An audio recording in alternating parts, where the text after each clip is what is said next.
Welcome to the first English language edition of the Holistic Corner here at Christiania TV. Actually, it is the very first edition that we recorded, even though the first Danish edition has already been aired. I'm super stoked to have met and interviewed Daniel Pinchbeck for this first edition.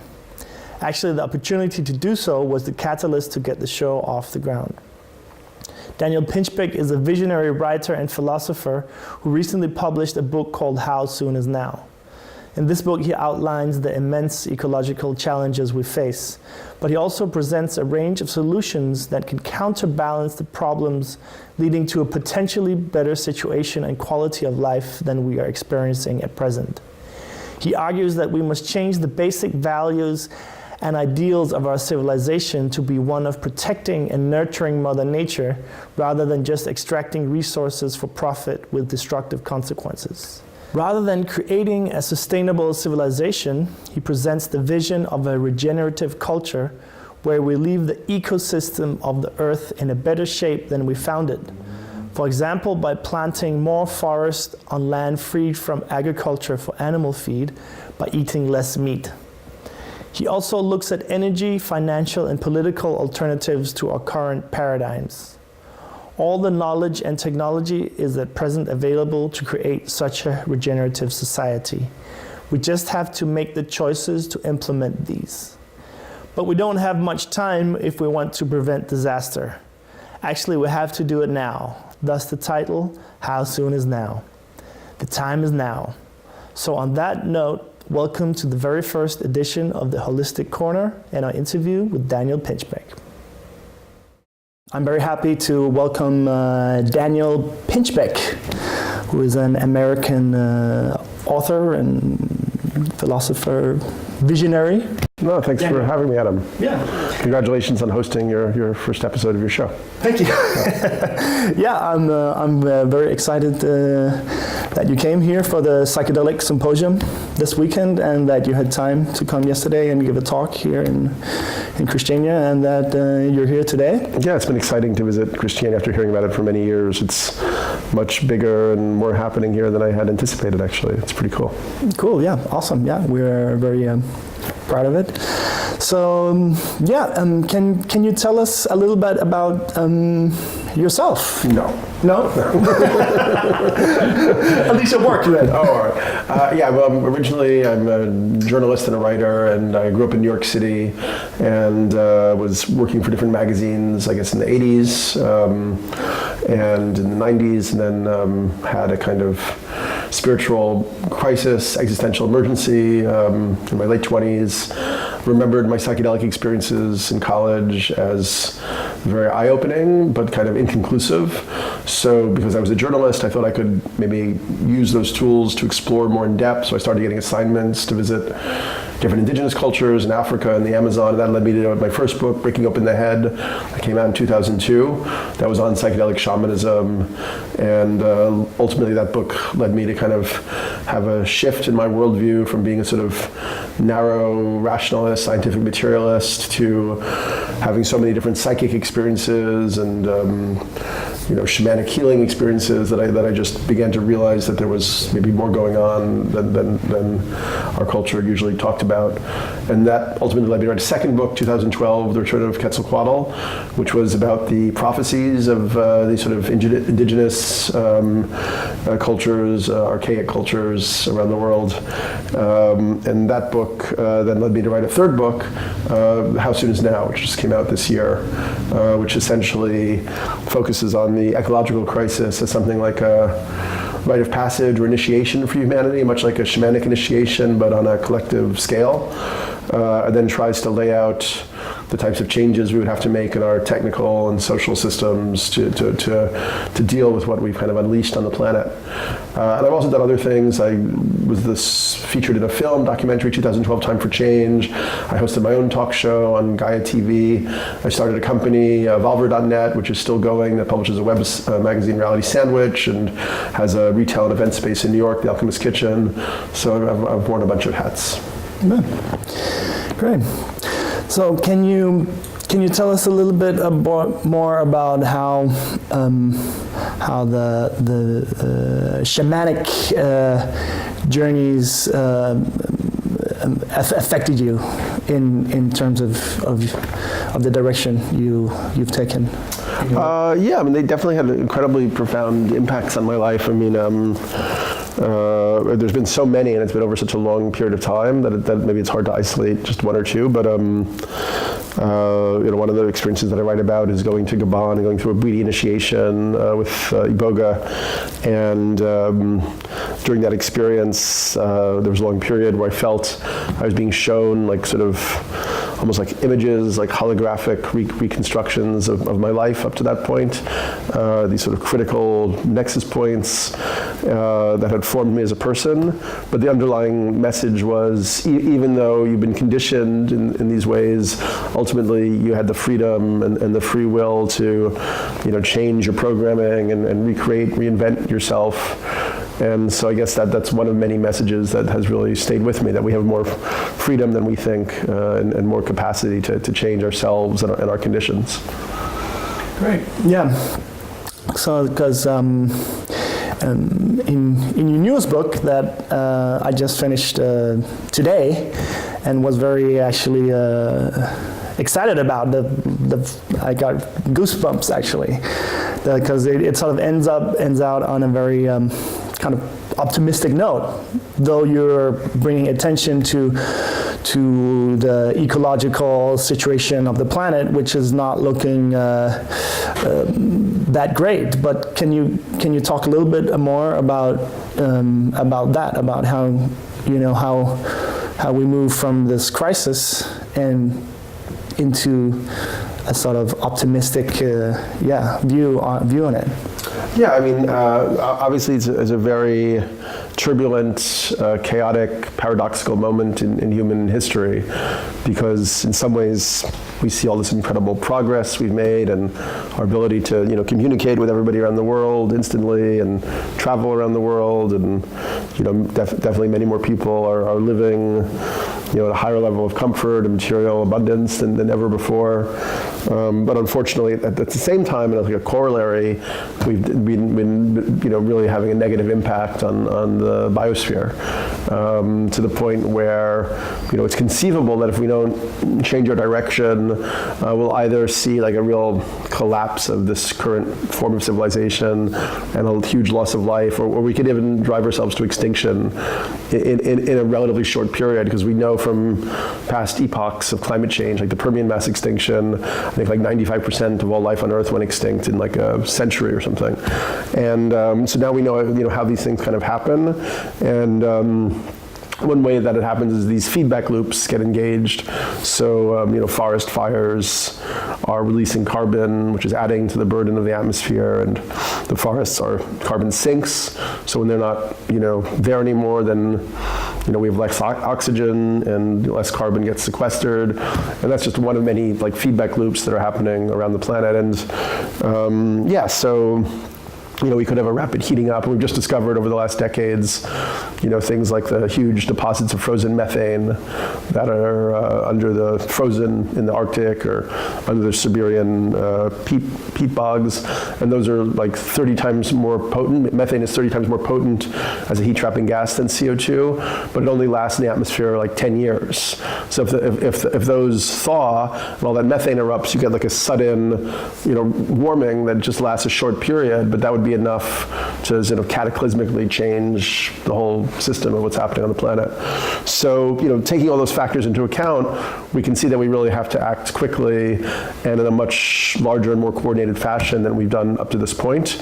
And I guess I don't really know why I'm particularly optimistic about that. I mean, there are reasons, but we have seen in the past, human societies accomplishing incredible feats, and we do seem able to do things that seemed impossible, even a few decades earlier. So when the U.S. was attacked by Pearl Harbor, they transferred all of their industrial production to wartime production in a few months, and they taxed the wealthy at over 90%, and took all those resources to defeat the common nemesis.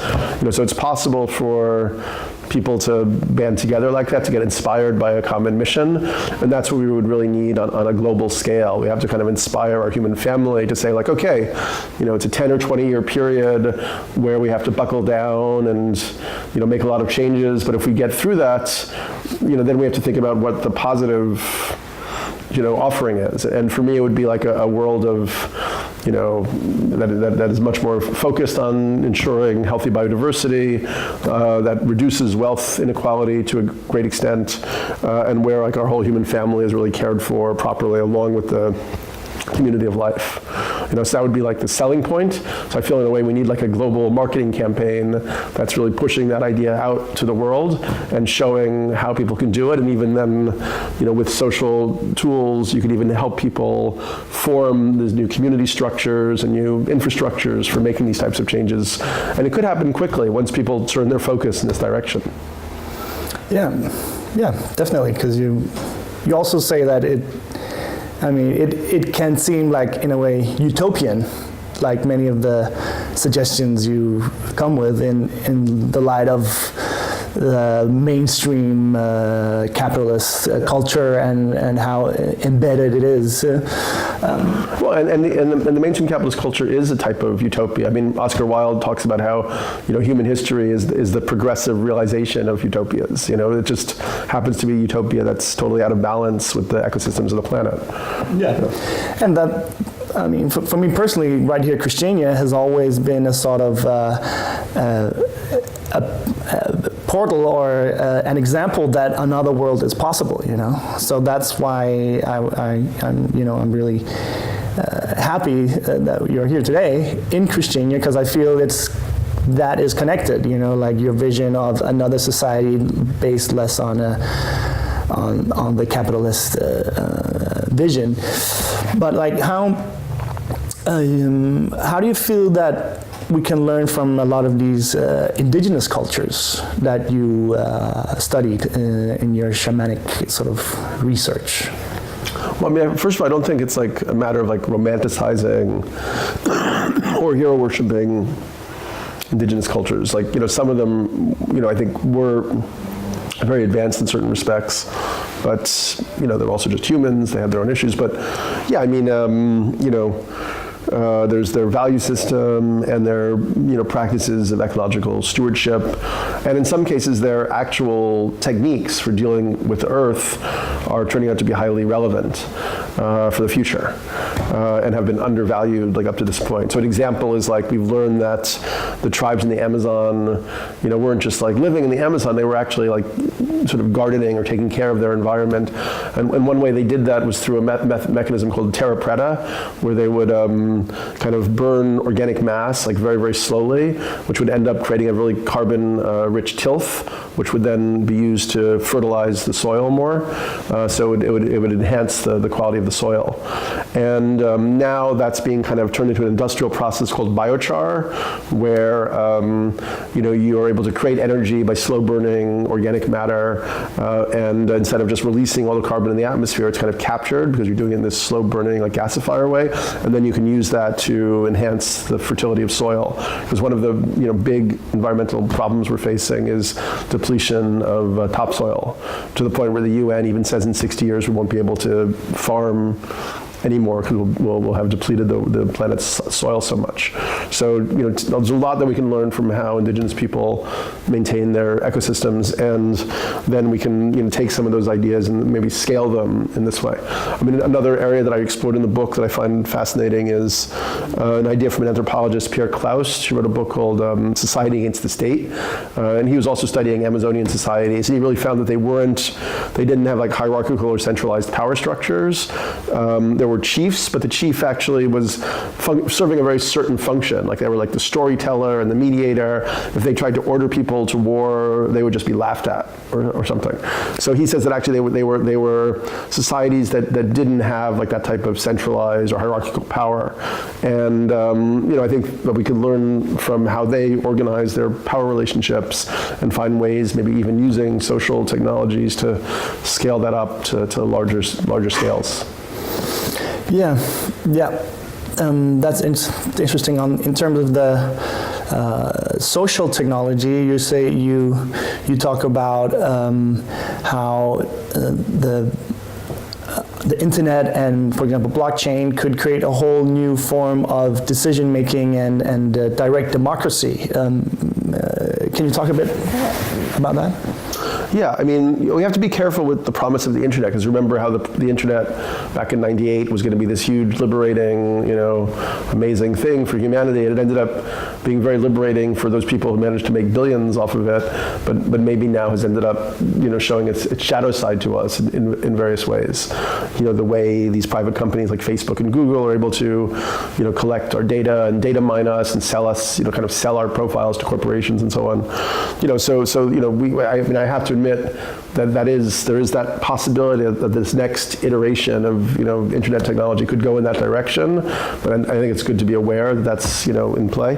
But the blockchain itself is like a new layer of internet technology that some people think could be ultimately as important as the original internet was in terms of how it reshaped society. And it's a distributed, transparent ledger where you can go back and track all these exchanges that happen in these blocks, and you can build things into them like smart contracts.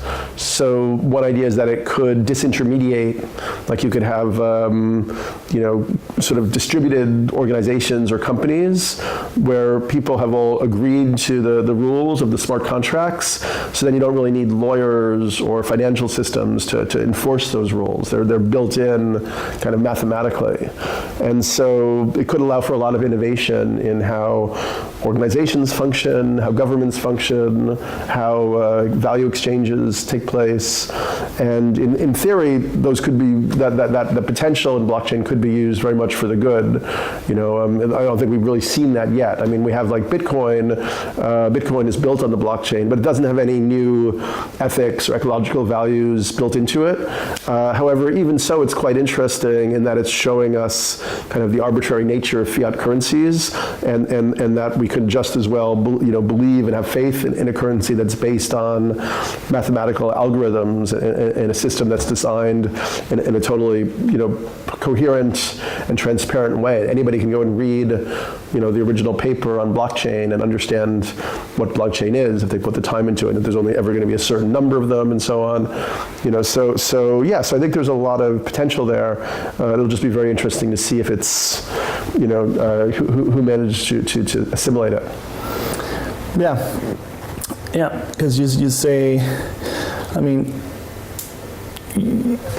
you see the current political structures that we have and economic structures are kind of like outdated, in terms of like, they're like outdated models, and that we kind of need to create other models that, and not necessarily through a violent revolution, for example, but a sort of peaceful transition.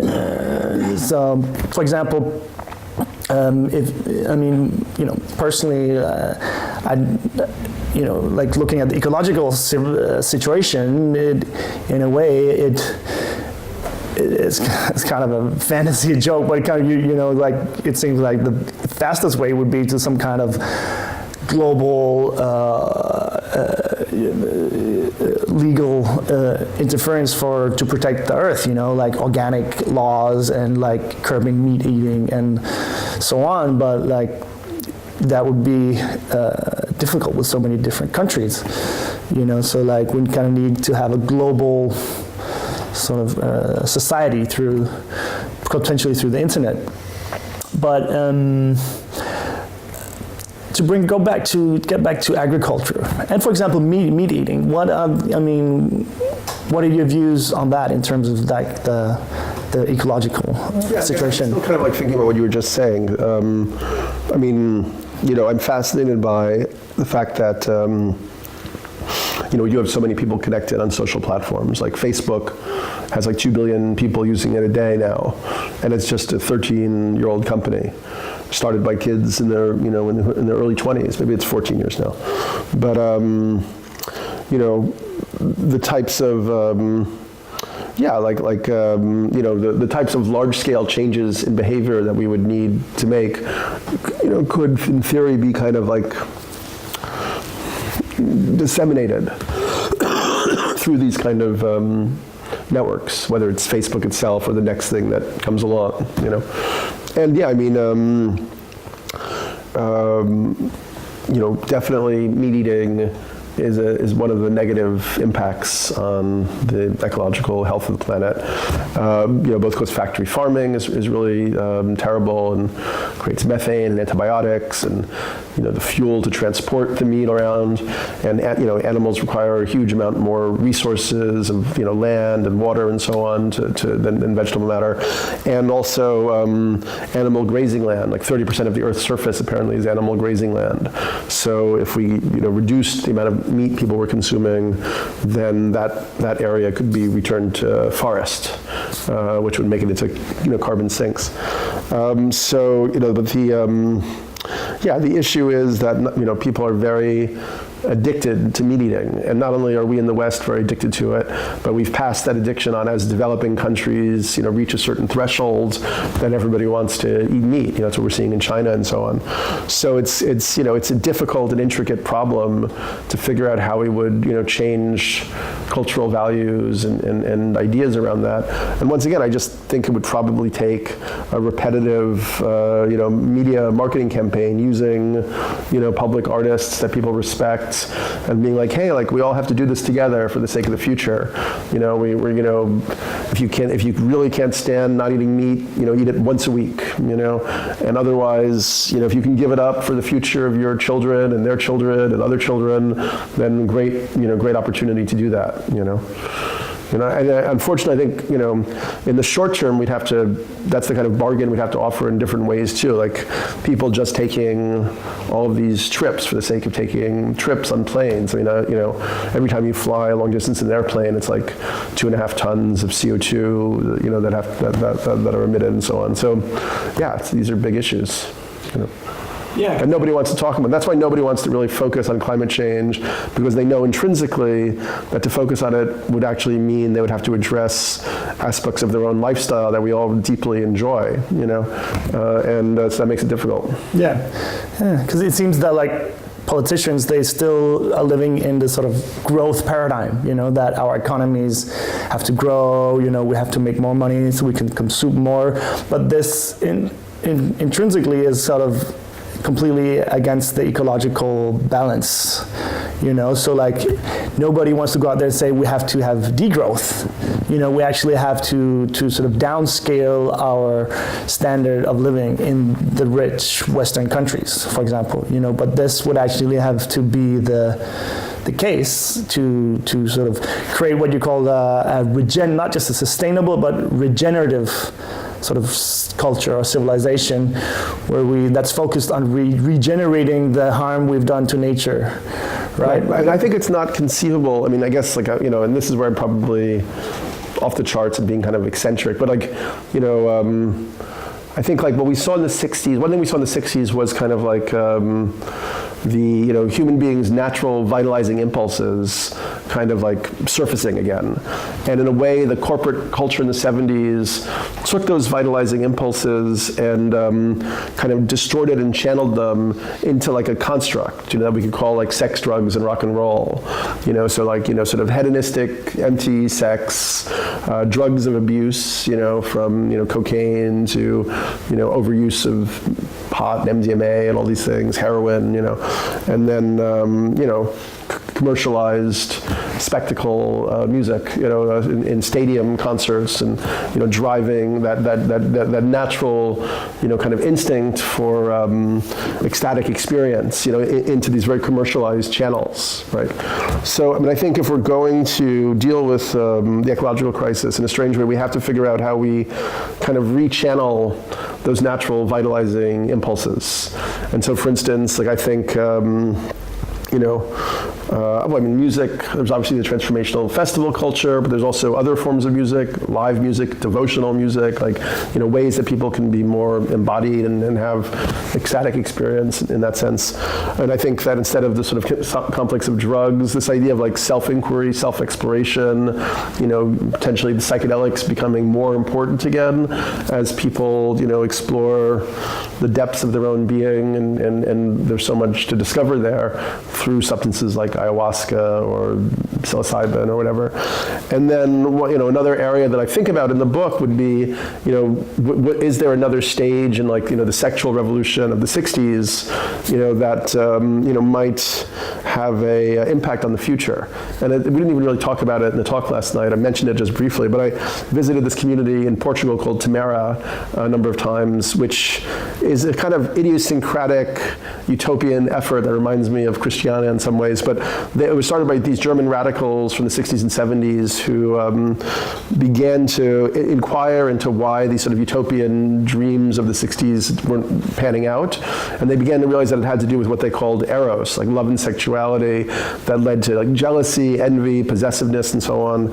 And they constructed a new social model for relationships that are non-possessive, based in transparency, trust, and authentic communication. And they developed a set of social technologies to support that. They come into circle almost every day, called a forum, and people express what's happening with their different relationships, and they get reflections back, mirroring. So most people there are in multi-partner relationships, and people are quite happy there. And I guess my perspective is that the sort of conscripted monogamy, which has been the model, the nuclear family as the ultimate model, and the monogamous couple, maybe that's another thing that needs to be kind of broken down a little bit, and maybe these more type of community or tribal ways of organizing society could make people happier, and therefore no longer have such a need to seek either consumer goods to fulfill an empty sense of self, or exotic experiences and vacations, because you're not so happy in your home that you want to just stay there and explore deeper. You feel like you need to keep going out, to other cultures to seek something that you don't have at home, Yeah, sure. One aspect of that I found really thought-provoking is that around the monogamous relationship ideal comes these that obviously that is not the reality for many people, and that they kind of have to hide their other desires. Other desires for other people, and that kind of legitimizes dishonesty all the way to the top of our political system and financial structure and stuff like that. Can you, elaborate on that? You pretty much got the idea. You nailed it. It makes me happy. That's it. It's people are forced into monogamous coupledom, both financially and emotionally, and and I think both men and women chafe at that, because if you read that book Sex at Dawn, really fun book, monogamy is not our natural state. We're primates, and all of our ape cousins were quite wildly promiscuous. So we've tamped ourselves down to this one format, and therefore people chafe at it, and they want to have other experiences, but they're not allowed to. So they're forced into this position of hypocrisy. And, most of the men that I know who are in long-term monogamous relationships, they either really wish they could have other partners, or they cheat. When they're on business trips, they see prostitutes, or they every now and then, connect with somebody. And, neither of those are good outcomes, because, if people are in your most intimate relationship, if you're forced to lie to the person that's closest to you, then psychologically you've accepted lying and dishonesty as okay, and therefore you almost come to expect that's going to be the case in political leaders, religious leaders, business leaders, and therefore you end up with a whole social system that has hypocrisy kind of built into it. It's just an idea. Yeah, sure. So how do you sort of see the ideal sort of alternative to the situation coming about? You said, you mentioned 3 areas, which is the yesterday, the 3 spheres of your book. I was looking at the I felt that for the book to explore this question of how we could respond, as our human community could respond to the ecological crisis, we need to go back into kind of a systems level approach, kind of get above almost like being an alien anthropologist and looking at what's happening on the planet. And so I for the book, I looked at these 3 different areas, being the technical systems, like energy, farming, and industry. Waste would be another one. The social systems, the political and economic systems primarily, and then the area of consciousness, which is created by media, education systems, culture, which is defined by beliefs, values, and ideologies, which then lead to patterns and habits of behavior that get reinforced and repeated over time. So I think each of those areas has to change. In some ways, or will be forced to change if we're going to be here in the future. And I think, we're going to have, it's possible the nation state, just as monarchies have become kind of vestigial, they still sort of exist, but they become a little bit more like vestigial organs, like an appendix or something. We might find the same with the nation states. Like it may be more like local communities, bioregions, and then like a planetary framework will be more like the truly functional parts of our superorganism. And then I think, other ways to exchange value. I mean, something like universal basic income, like a universal subsidization, so that people don't have to work that hard. I mean, I believe we want more automation. We want to relieve people of drudgery and stupid tasks, but we need to do that in a context where a job isn't what defines your meaning as a person. What that has to shift to is an area where, self-cultivation, becomes kind of like the most meaningful ideal for human beings.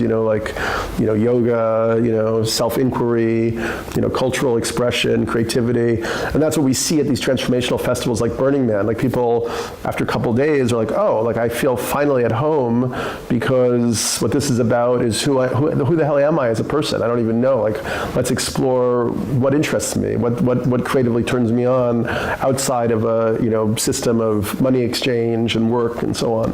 So I think that's much more actually our natural state when we get through this this transition. Yeah, sure. Yeah. You mentioned Burning Man, and that actually the initial idea came for that when you were at Burning Man and Katrina that hit New Orleans. And now we just had some similar, still having, yeah. We just did, yeah. And these big hurricanes. But can you talk about your experience that led to your initial idea for the book at Burning Man and your vision, of that? I think, to be honest, I probably already had the idea for the book at that point. But in essence, there was this.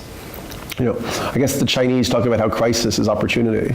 So, look at what happened with the fall of the Berlin Wall. What an opportunity that could have been for those societies to, go through an evolutionary positive journey. But what happened instead seems like it was quite negative. And partially that seems because ideas were already in play. Like these, neoliberal economists from the West were like, okay, now that communism is over, what you're going to do is you're going to break apart all of your public enterprises and sell them to the highest bidder, and ended up creating this kind of mafia capitalism, which Putin is like the greatest example of. With Katrina at Burning Man, like I didn't even, the word coming in from friends was like, there were riots spreading through the South, and the National Guard, they were calling soldiers back from Iraq, and 50,000 people were like, famished in the Superdome and stuff like that. It sounded super extreme, and yet everybody at Burning Man was still just like dancing around and partying. And I was like, wow, we're here. This is like a gathering of the most creative people that I know on the planet. What if we used our time, rather than just like dancing and partying, to come into community and think about what comes next? Like what if we drafted like a new planetary constitution, and just stayed there for a couple of weeks and then just transmitted it to the world? It's like, look, this is not working out, guys. Like, here's another way we can do things. And we've, and here we've got like the Silicon Valley geniuses and the, creative geniuses from the media and so on, spiritual teachers and so on. So I've stuck with that idea ever since, and I do feel that we're going to have more serious crises, and then it's going to be a question of what ideas rush in to fill the void, whether those are more authoritarian or more liberational, and maybe kind of egalitarian in a sense. And I guess one thing that saddened me about the book coming out was that I thought, and I got Sting and Russell Brand to introduce the book, I thought for sure I would get a hearing, in the mainstream media, and I really couldn't, and even now, like I see all of these, right-wing monstrosities getting, interviewed on every TV talk show. I mean, Sean Spicer is now being celebrated, the Trump's former press secretary, but meanwhile, to talk about these ideas that we're discussing, I couldn't get on one major television show or anything, or one major review in a newspaper, Yeah. Why do you think that? Why do you think that's the case? Yeah, I just, What is it? I think maybe because my past work was associated with kind of outre and esoteric subject matter by the mainstream standards, including mysticism and prophecies and so on. And it's easier for the mainstream culture to dismiss something that's difficult rather than try to take it in. Which they did do with the last books. They got a lot more mainstream focus. Yeah. So for some reason, I really thought this book would be a direct hit, and instead the deflector shields of the mainstream media just didn't even let it penetrate. Yeah, well, because maybe it's actually, as I see it, kind of a threat against them in a way, against the existing power structures, the existing financial structures, and that the people in that world can even seem kind of like, a bit out there. Yeah. But it's because it's kind of threatening their reality. Yeah. I think maybe because my past work was associated with kind of outre and esoteric subject matter by the mainstream standards, including mysticism and prophecies and so on. And it's easier for the mainstream culture to dismiss something that's difficult rather than try to take it in.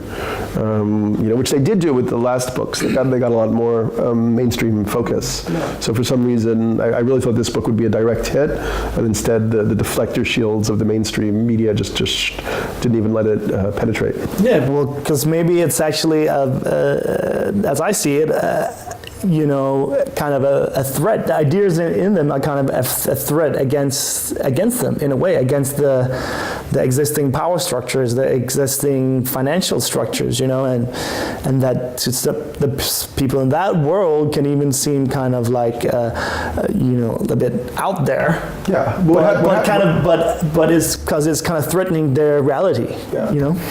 It's been cool. Here's the book, by the way, to the viewing audience. Is that some people have been reading it, and it's been really changing their perspective. Like I met one guy who had like a suitcase company. He created these suitcases that had like artificial intelligence sensors in them, so you'd never lose them or whatever. And he sold the company, and he read my book, and his new company is using some of that same advanced technologies for reforestation.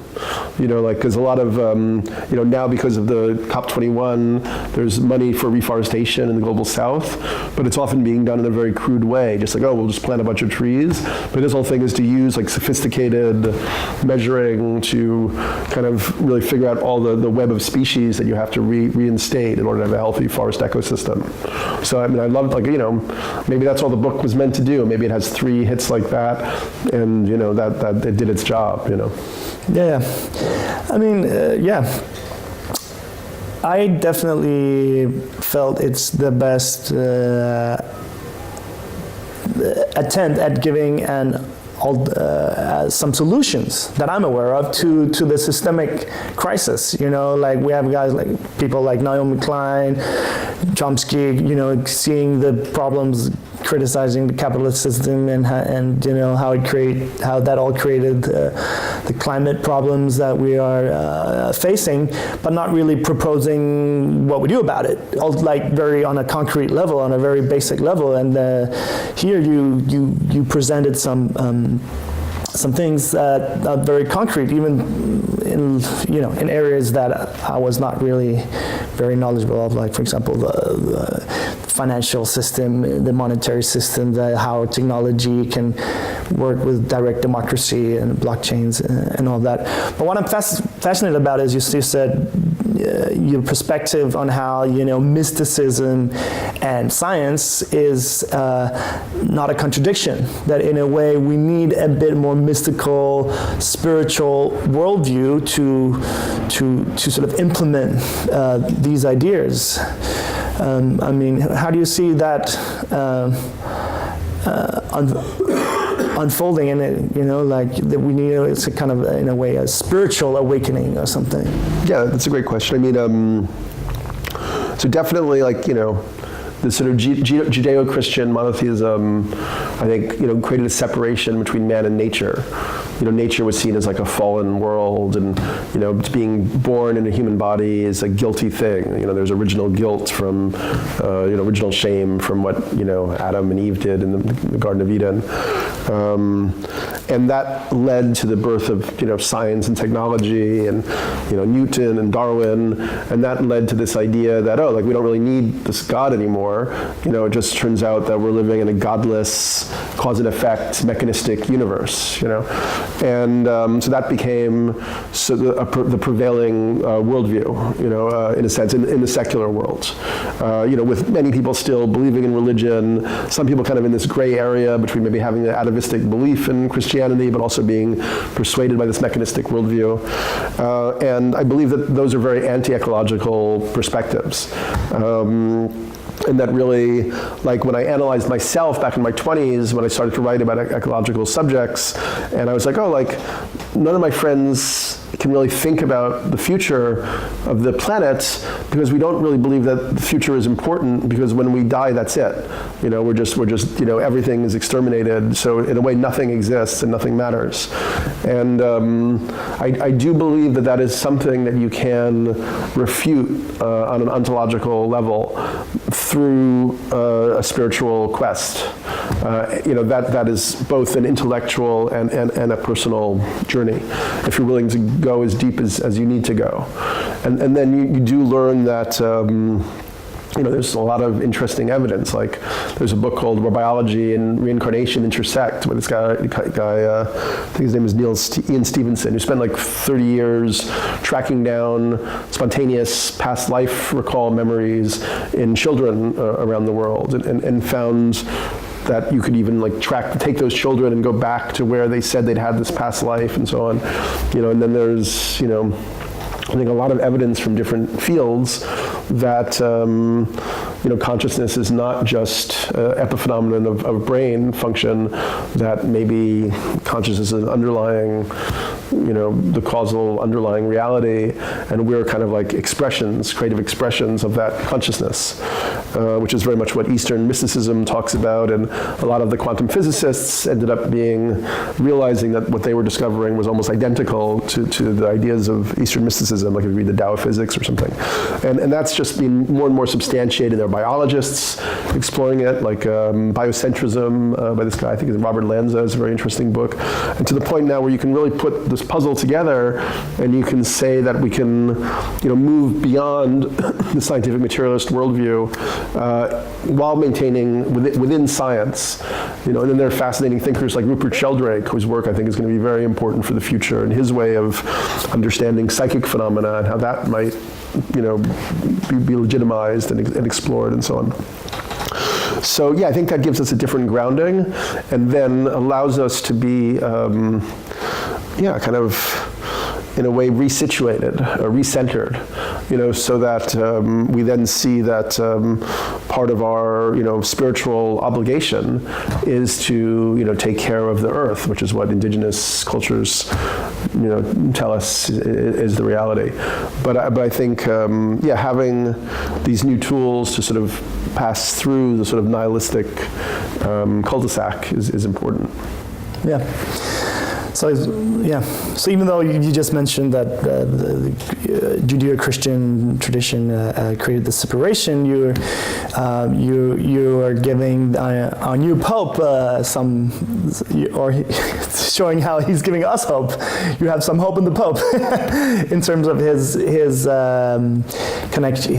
recent paper manifest on climate change and how we become stewards of the earth. Can you talk about a little bit what he's saying, what the Pope, and how your vision for how to see how the traditional religions could become part of his project? Absolutely. Well, I mean, just like stepping back again, I would say that like if we're going to make the level of transformation that we need to make quite rapidly, and I think a lot of the solutions, when we're ready as the human society is ready to begin to work in this direction, it's not going to be incremental. It's going to be more like exponential and scalable shifts that are going to be kind of mind-boggling in how fast some of them will happen.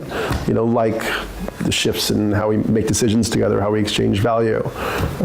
And particularly different tools and techniques like manufacturing, mass manufacturing, housing units that have like, aquaponics and solar and composting built into them, so that huge refugee populations are able to, make a living for them, make a life for themselves wherever they end up being moved to, But so in a way, I think we can look at, even like Facebook or Google as ready-made social infrastructure, that if Facebook wanted to start messaging about climate change and help people to work together, to share resources and so on, they could do that tomorrow.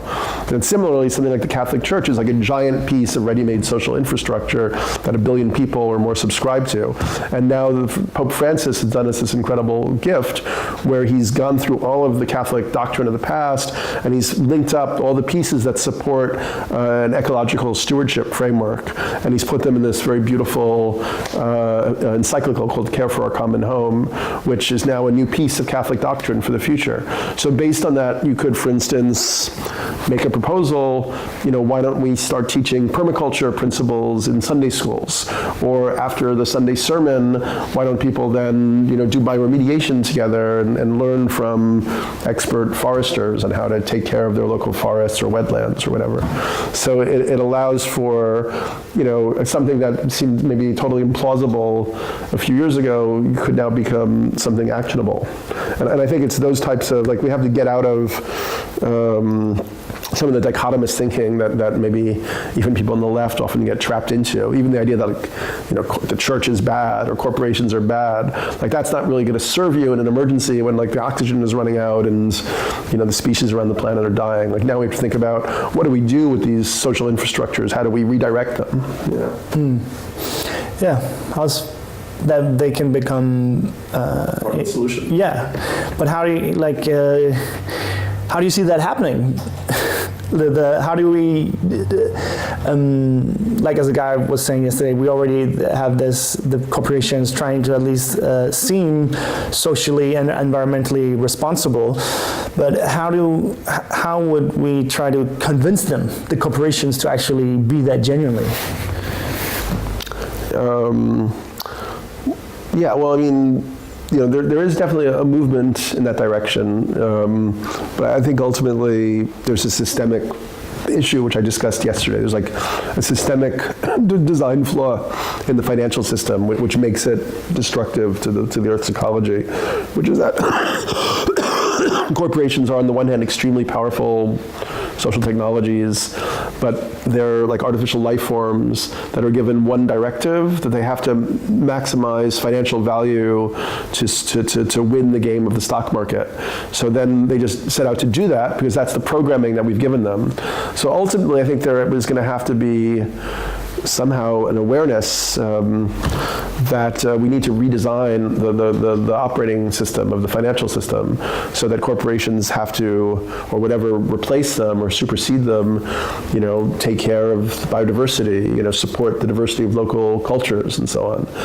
How does that come about? I mean, I think probably we'll see increasingly dire crises that are going to force people to start thinking differently. And when enough people thinking differently, there'll be like a World Economic Forum times 10, where we're like, okay, we're going to rewrite the rules of the financial system. We're going to back up that rewriting of the rules of the financial system by blockchain technologies.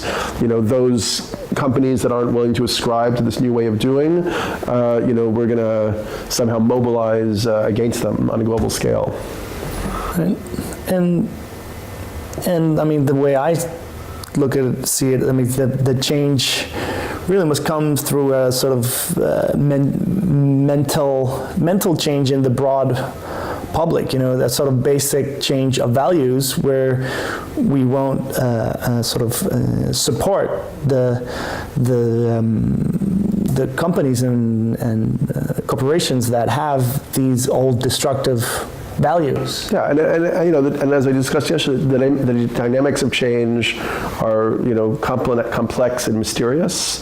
There's like tipping point phenomena, which are invisible, where we don't even know that suddenly, there's like Rupert Sheldrake talks about the morphic resonance, that like a number of people have finally like have the same idea or set of ideas. Those are become more assimilatable, and quicker. We see events like the fall of the Berlin Wall, which were totally unpredicted. No think tank in the U.S. was saying people are going to rise up and take down the wall by hand, and nobody's going to shoot them down, and there are going to be wars fought around that. So there are moments when tipping points can happen, and new morphogenetic fields become coherent and available to more and more people at an exponential rate, and that's, if we're going to break through this logjam, it's going to have to be something like that. Yeah, great. Just to go a bit back to one of your older books, like in the 2012, and the movie you did it with the same name and theme. You said that was a transition from an old sort of world to a new world. Can you talk a bit about that? Yeah, annoyingly, I got tarred in like the press as like a doomsday thinker or somebody who believed that something, was going to happen on that date, which I never said in any of my work. Of course, I didn't know that nothing would happen, but if you see the film, I was looking at, this is an opportunity for us to awaken, to realize that there's value in these indigenous knowledge systems, like it's part of a process, and then we can apply different systems like permaculture or alternative currencies and so on to help us mediate the problems. So it was very frustrating that I got kind of stuck in this certain kind of caricature.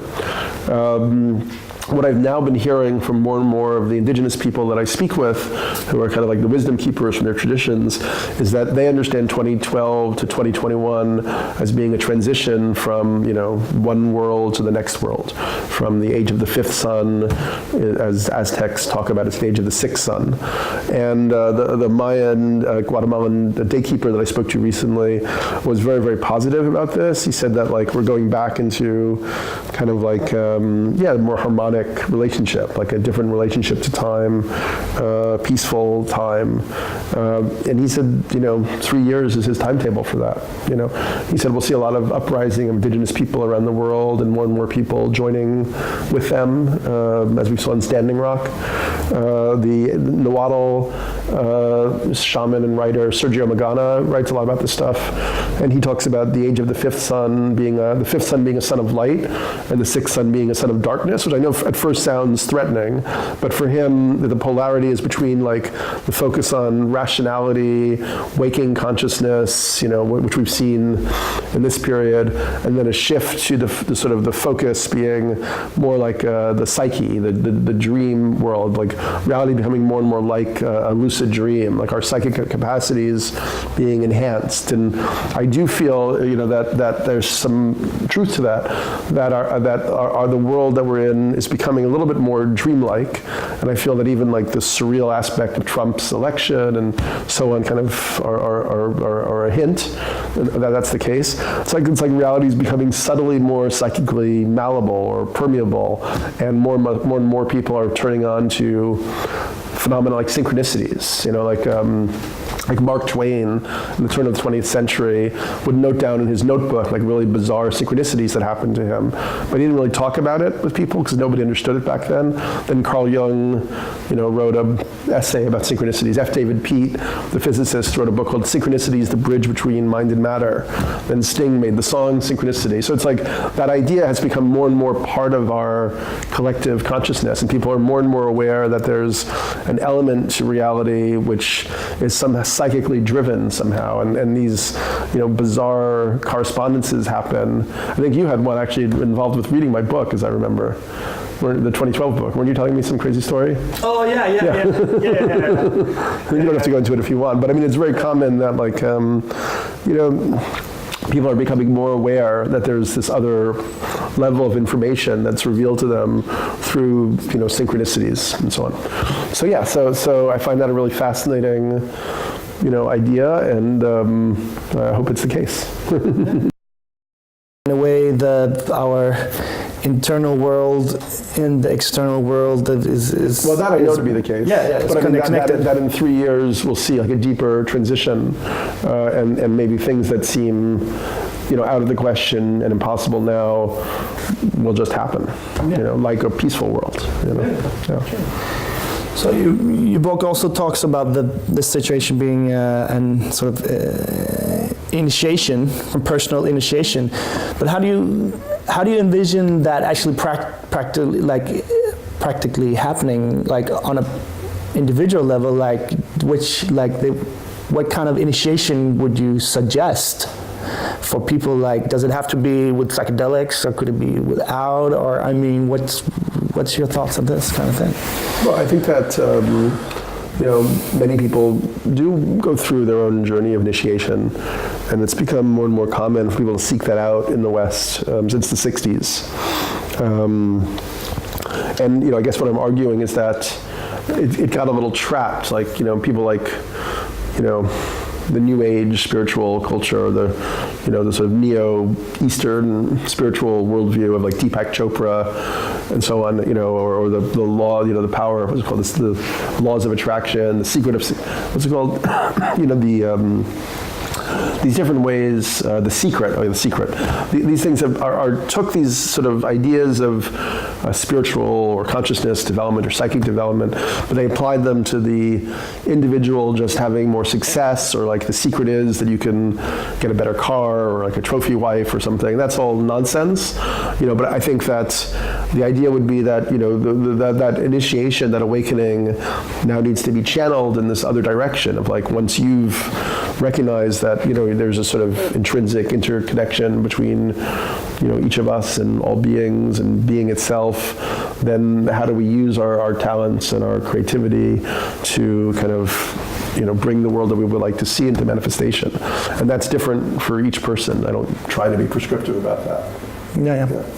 Sure, like I was telling you about my own experiences in Bhutan, where I really felt that was so powerful, having, just like trekking in nature, for example, how that just made sort of a deep connection with the natural world, and so that kind of experience doesn't have to be through psychedelics. For example, and speaking of Bhutan, they came up with this concept of gross national happiness that I personally really appreciate. Though the other day I thought it should be more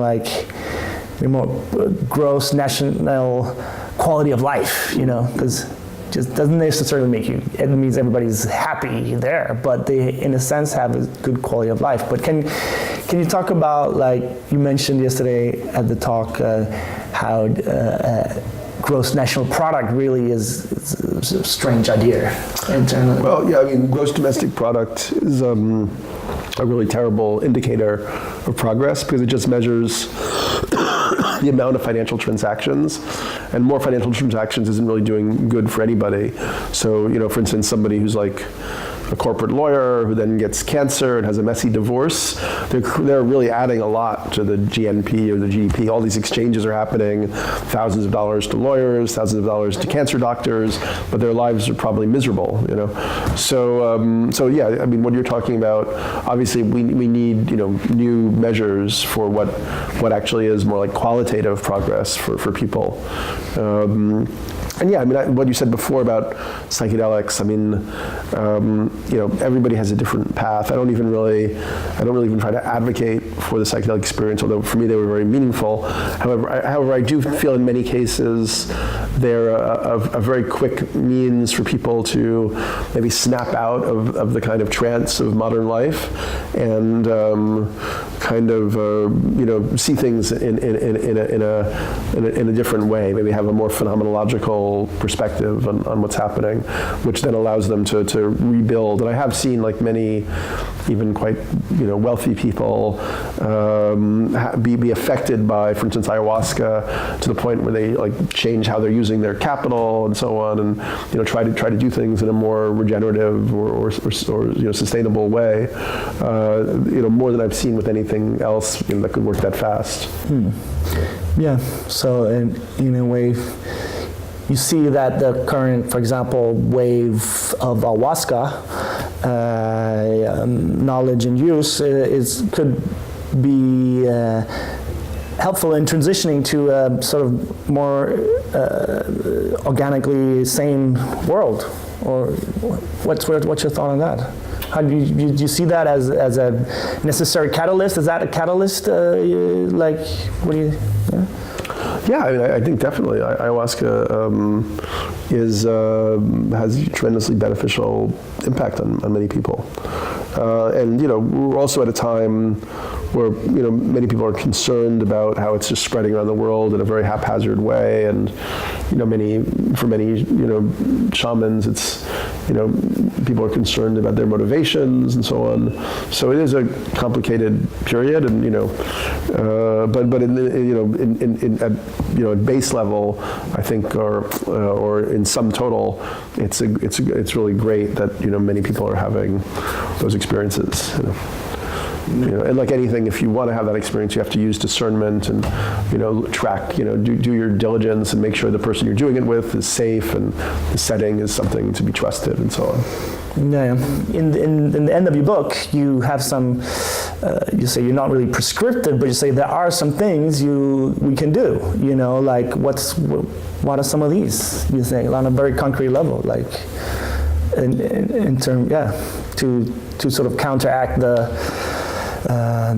ecological situation. Yeah, I mean, there is a list of things at the end of the book, and some of them we've kind of discussed, like reducing meat eating or travel. But I don't really think and it was really, and the publisher really wanted me to have that list in there. It's not really where my heart is, because I really think that what we probably need more, first of all, is more communities focusing, on these subjects and a raising of awareness, because, individually we can only do a little bit, but if we can work together in communities, we can, magnify our impacts, But I think it's, I know it sounds like an author's, but maybe cliche to say this, but I do think reading, my book and books like that are very helpful as a first step. So you have we need to establish a coherent field about, the situation we're in, like both why it's not sustainable, all the cofactors that could go off the charts, and what we could do as a human community to deal with the situation, and then from there, I think we need to start maybe having like collective social contracts, where millions of people agree to get off plastics, or to, do things and, give up their cars, in different ways, or whatever it takes. I mean, we are going to have to reduce our CO2 output, quite a bit, while we also shift to renewable energies and less destructive industries and regenerative farming, and we're going to have to do all that whenever the alarm bell starts ringing in a relatively short period of time. So people need to be kind of aware that that's our circumstance, and then I think create communities where they share that information and then move into the next mode of activating that. Mm-hmm. Yeah, and that. I really appreciated that kind of vibe that the working with that can be like a fun, creative, and inspiring process. That actually, like facing the problems, facing the ecological crisis. No matter how hard something is, it's much more fun ultimately to face it. I think everybody or many people who are aware of what's happening environmentally have a certain sense of guilt or sadness or grief that's suppressed because they know that that they're clinging to something that can't continue in the same way.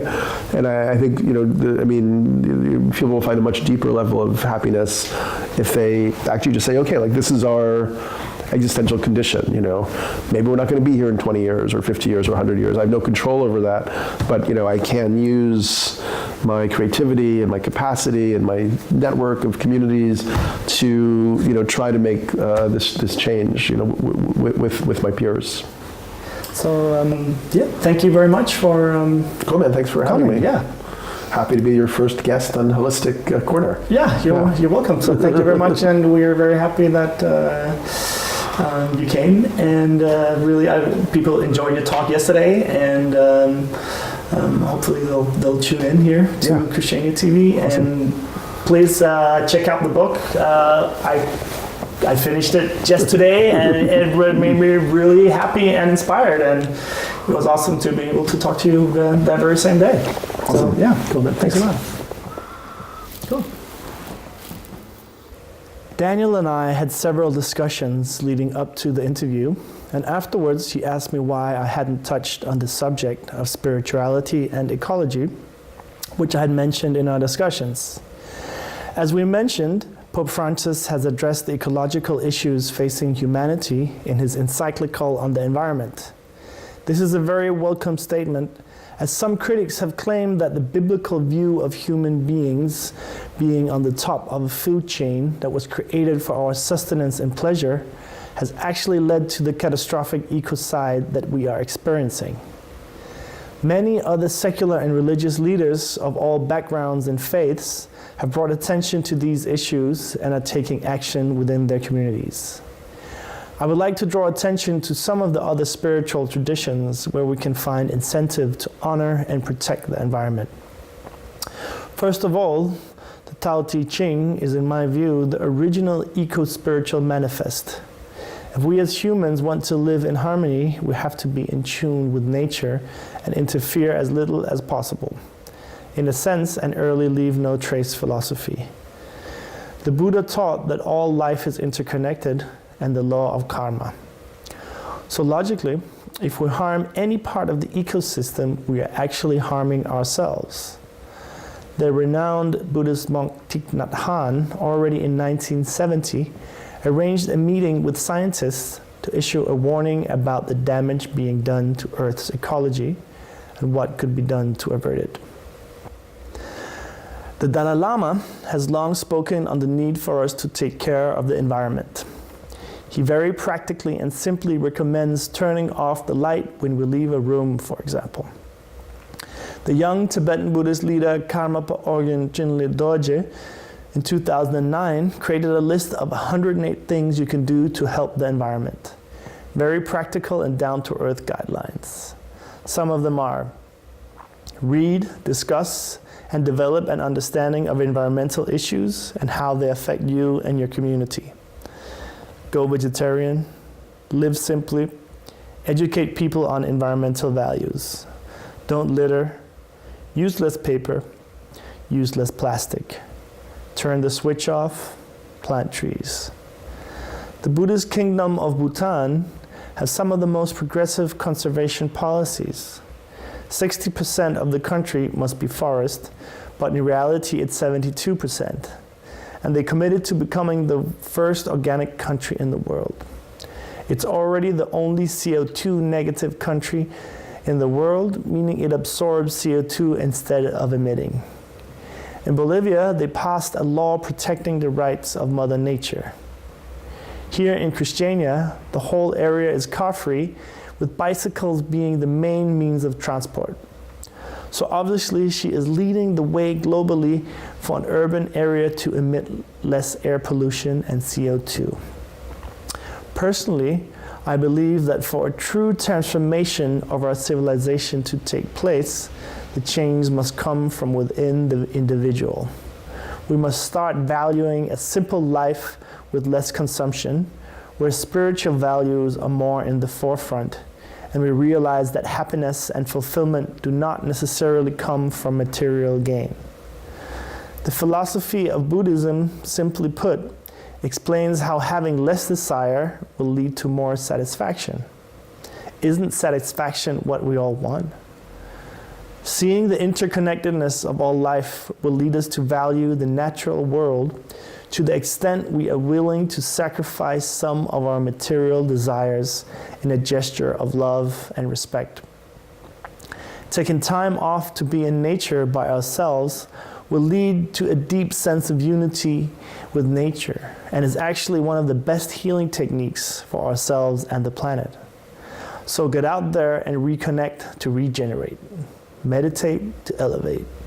Let's do this. The time is now. Namaste.